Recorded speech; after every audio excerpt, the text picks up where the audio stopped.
出门在外，千万不要上陌生人的车。但丽丽和苏珊这对姐妹花显然没将这句话听进去，结果也让自己付出了惨痛的代价。姐妹俩原本准备去农场打工赚钱，途中遇到了一对看似老实腼腆的兄弟俩，他们也是涉世未深，仅仅一顿饭的功夫就对兄弟俩深信不疑，毫不犹豫地坐上两人的车。然而兄弟俩却并未将他们送到农场，车子越开越偏，最后停在了自家门口。此时姐妹俩已经有些莫名心慌了，一些不好的想法不断在他们的脑海中闪回，但在看见兄弟俩的母亲后，他们又很快压下了心底的不安。毕竟有位女性长辈在场，女人热情地为姐妹俩端来丰盛的饭菜，可当他们毫无戒备地吃下后，却只感到一阵眩晕。再醒来时，已经置身于荒凉的野外，他们被铁链锁在两个放有床铺的集装箱旁，而且被拖得只剩下几件贴身的衣物。此时兄弟俩也褪下了之前骗人的伪装，粗声粗气地反复戏弄着两人。除此之外，还有其他看似应该和他们是一伙儿的男人，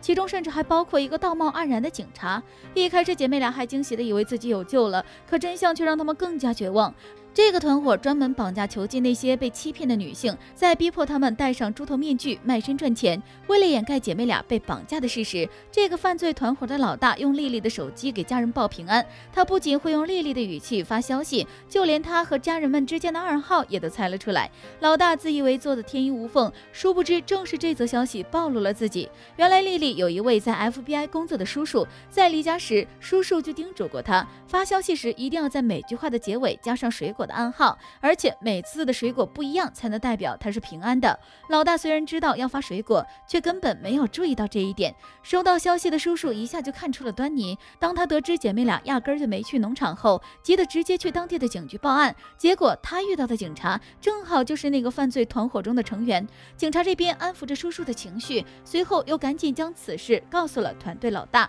这两个女人不能再留下去了。幸运的是，丽丽躲在身后听到了这些话，她表面上装作乖乖认命的获取了成员们的信任，只留下一个男人看守他们。这时美貌就是丽丽最好的逃生工具，她妖娆的身段将看守者迷得神魂颠倒。就在对方即将上钩时，丽丽俯身一口就咬断了对方脖子上的动脉。随后他们趁机开走了警察的车，逃之夭夭。不过就算逃跑了，也无法减轻他们被囚禁被侮辱的愤怒。姐妹俩去店里购买了不少杀人工具，接下来就是他们的复仇时刻。几位同伙帮凶都被两人接连以令人解气的手段杀害，最后就只剩下那对将他们带入地狱的母子三人。姐妹俩以其人之道还治其人之身，将三人迷晕后带到了地下室里，当着母亲的面亲手结束了两个儿子的性命。而母亲最后也被姐妹俩以更加残忍血腥的方式惩罚了。影片杨极了也跳墙到此结束。现实自然不会是和电影一样的爽剧，也不可能有两个弱女子单挑男人复仇的剧情发生。